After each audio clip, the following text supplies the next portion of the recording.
So although it sounds really trite and pathetic, it kind of reminded me of how much I love games and how much I love writing about them. Sorry, it's a bit sappy.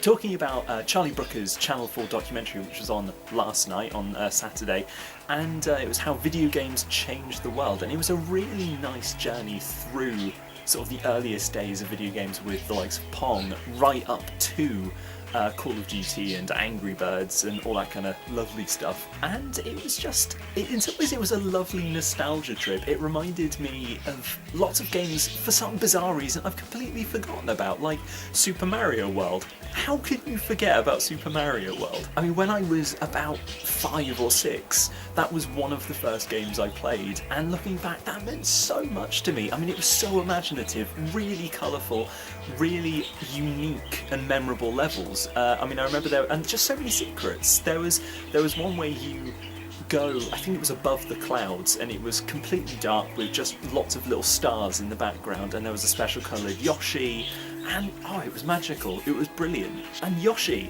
having to, you know, pick up the little one from the egg, feed him apples or something like that to turn him into a bigger Yoshi you could then ride. That was great. And the soundtrack, obviously, was incredible.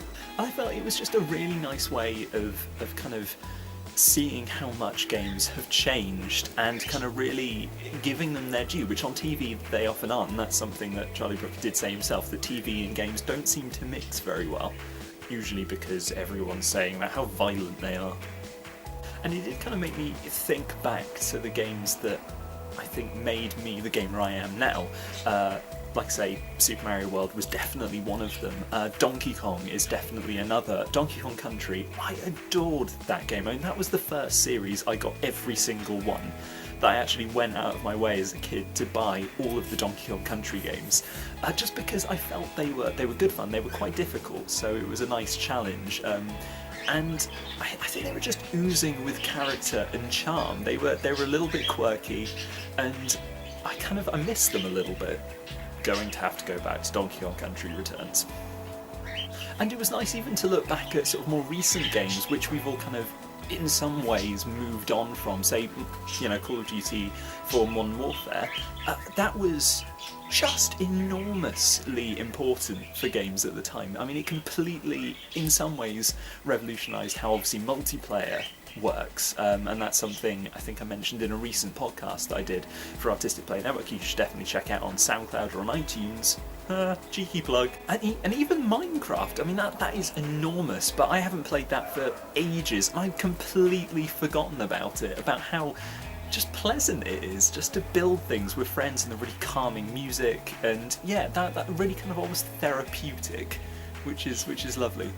And I think there was a game I was talking about called Elite, which was kind of a big spacefaring game. I'm too young to have played that one, unfortunately, but so it reminded me of a lot of similar games that we did end up playing. I can't remember what it was called, but there was something where it was a big robot that could turn into a plane, a bit like Transformers, and he was just squares and triangles on top of each other. It was really basic, but at the time it just blew our minds because it looked awesome.